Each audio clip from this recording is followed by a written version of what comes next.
Iba pa rin ang kakayahan ng talagang may napatunayan na lumipas man ang maraming panahon ay mananatili pa rin malakas sa panlasa ng maraming umaasa sa kalidad ng isang pinakamatatag na klase ng sasakyan na magagamit sa kahit saan man sulok ng kapaligiran. Ang modelong ito na paniguradong gusto ng karamihan dahil bukod sa may napatunayan na ay may kalidad ding aasahan mula sa American brand automaker, at yan ang tatalakayin natin ngayon kasama ng kabuuang presyo nito. Pero bago yun, syempre kung bago ka pa lamang po dito sa akin channel, baka naman kayo po mag-like, subscribe button, pati ng notification bell para naman ma-update lagi sa mga video na gagawin ko pa. Alright, simulan na natin to!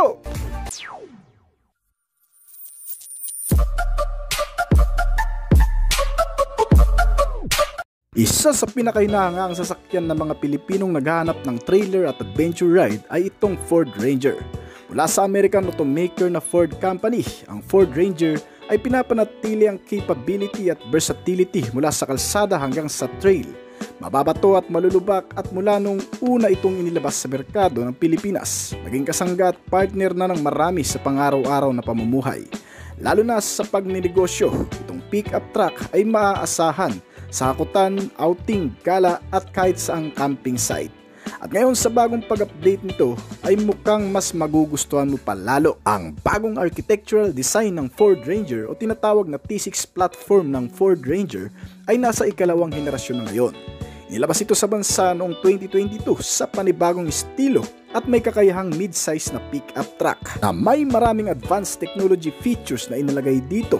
Ang pinakabagong anyo at itsura nitong pick-up truck ay nakakuha ng mas pino at eleganteng frontal face sa pinakabagong signature design ng Ford Company sa mga utility vehicle nila, tulad ng bagong C-clamp headlamp at isang matapang na full black front grille ay inilagay din sa bagong Ranger. Kasama rin sa mga update dito ay ang pagtaas ng truck at wheelbase na kung saan ay pinapanatili ang pagiging off-roader at pinapalakas ang capability nito sa malulubak na kalsada. Ginawa ng Ford Philippines ang Ford Ranger na may 5 trim level at may 8 distinct variant na pagpipilian, kabilang ang Ford Ranger XLS 2.0 liter turbo 4x2 manual transmission na pinaka low-end variant ito, ang Ford Ranger XL 4x4 manual transmission, ang Ford Ranger XLX 4x2 automatic transmission, ang Ford Ranger XLT 4x2 automatic transmission, sinundan naman ng Ford Ranger Turbo Sport 4x2 automatic transmission, ang Ford Ranger Turbo Wildtrak 4x2 automatic transmission. Sinundan nito ng Ford Ranger Turbo Sport 4x4 automatic transmission, habang ang pinaka-top variant naman ang Ford Ranger Bi-Turbo Wildtrak 4x4 automatic transmission na nakakuha ng pinakamataas na maximum output at maraming gamit na advanced technology. Ang lahat ng mga variant ay may dalawang opsyon sa powertrain engine. Ang unang klase nito ay pinapagana ng mapagkakatiwalaang 2.0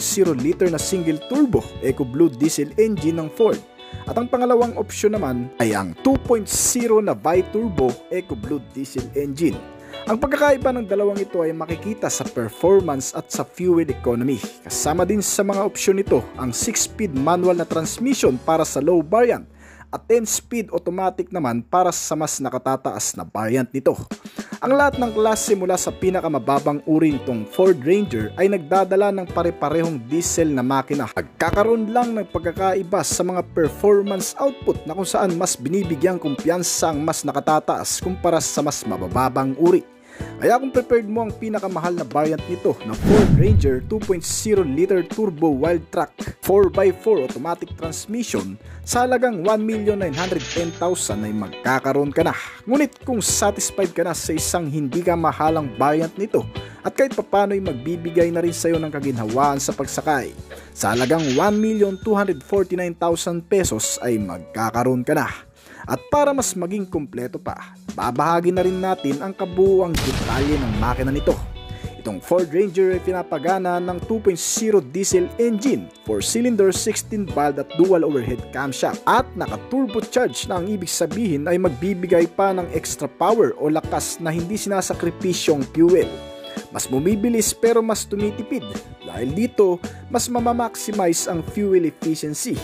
Naka-Euro 4 compliance na rin kaya eco-friendly. Itong bagong Ford Ranger ay kayang gumawa ng maximum output na 167 horsepower hanggang sa 207 horsepower sa kada 3,500 to 3,750 RPM. Samantalang ang maximum torque naman nito ay kayang mag-produce ng 405 Nm hanggang sa 500 Nm at nagpapalabas ng 1,750 to 2,000 RPM.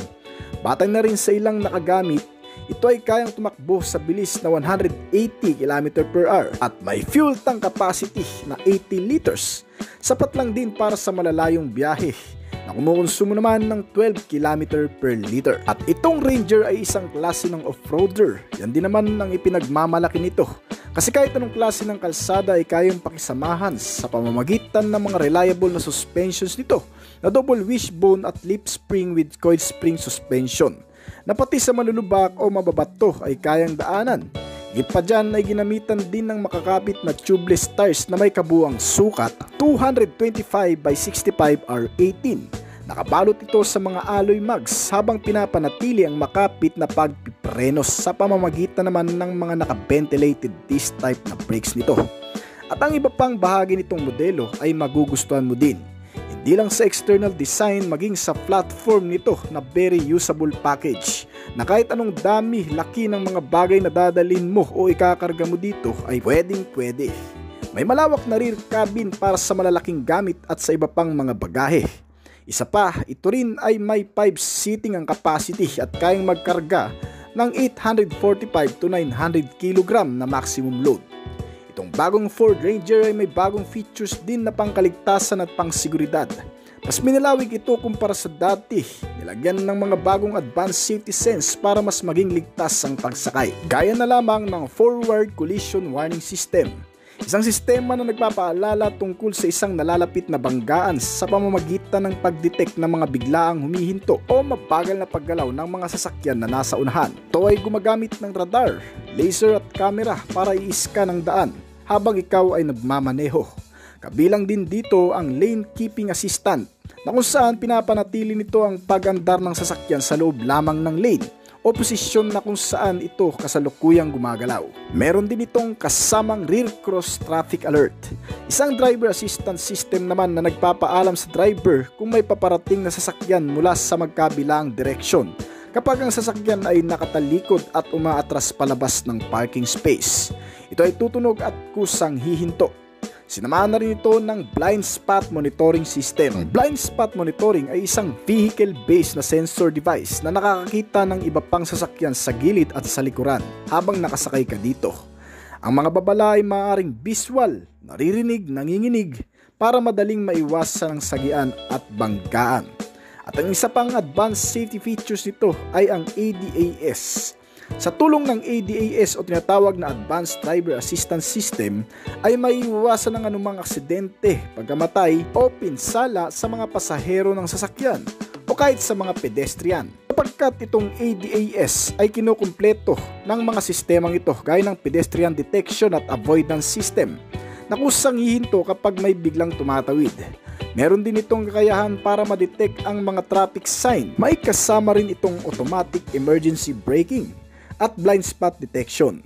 Kabilang din sa mga pangkaligtasang bagay na meron sa modelong ito ang mga dating safety features na gaya ng airbags, seatbelts, crash sensor, front and side impact beams, parking sensor at anti-lock braking system. Sinamahan din ng electronic brake distributor at brake assist. Bukod pa dyan, dinagdagan din ng mga kamera gaya ng 360 camera para mas makita ng kabuuan ang paligid nitong sasakyan. May hill start at downhill na rin itong kasama na magagamit naman sa matatarik at mabubundok na kalsada. Ang ilan pang bagay sa modelong ito pagdating naman sa interior ay magugustuhan mo din.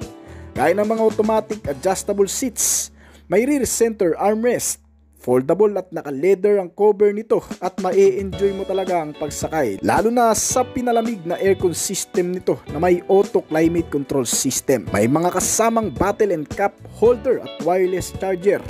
Di keyless entry ang top variant at may adaptive cruise control system. Ang sistema naman nito ay otomatikong inaayos ang bilis ng sasakyan para itugma sa bilis ng sasakyan sa harap.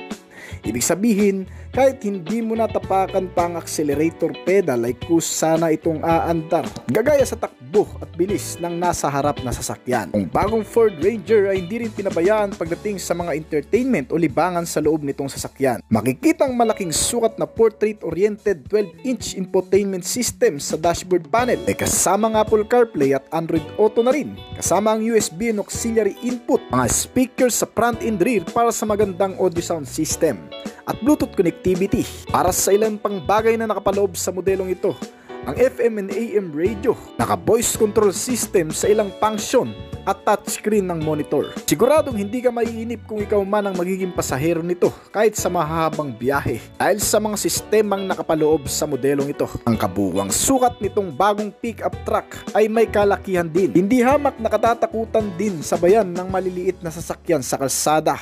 Ang ground clearance itong modelo ay umaabot ng 235mm. May taas ito na 1,884mm at lapad na 1,918mm. Habang ang kabuuang haba naman ito ay nasa 5,370mm. Ang kasalukuyang presyo nitong modelo ay umaabot ng 1,249,000 pesos mula sa pinakamababang uri nito hanggang sa pinakamataas na variant na umaabot ng 1,910,000 pesos dito sa bansa. So hanggang dito na lang po siguro ang ating talakayan sa modelong ito na Ford Ranger 2022 model. Kung nagustuhan mo ang topic natin ngayon ay baka naman pwede mong i-comment ang iyong opinion sa ibaba pagkatapos ng video na ito. Pati na rin ang mga suggestion mo para sa mga susunod nating topic. Bago po tayo magtapos ay nais ko po munang magpasalamat sa mga patuloy na sumusuporta at tumatangkilik at nag-aabang palagi sa mga video na ina-upload natin dito sa ating channel. Maraming salamat po at shoutout po sa inyo guys. Ngayon kung bago ka lamang po dito sa aking channel, baka naman kaibigan po yung subscribe button pati na ang notification bell para naman ma-update kita palagi sa mga video na gagawin ko pa. At syempre hintayin ko rin ang opinion at comment mo sa ibaba. Kung may mga katanungan ka tungkol sa video na ito, huwag kang mayang mag-comment kaibigan upang nang sa ganun ay masagutan ko rin ng mga nais mo pang malaman at makakuha rin ako ng idea mula sa iyo na magagamit ko sa aking mga susunod pang video na gagawin. This is Oblis Collection. Thank you!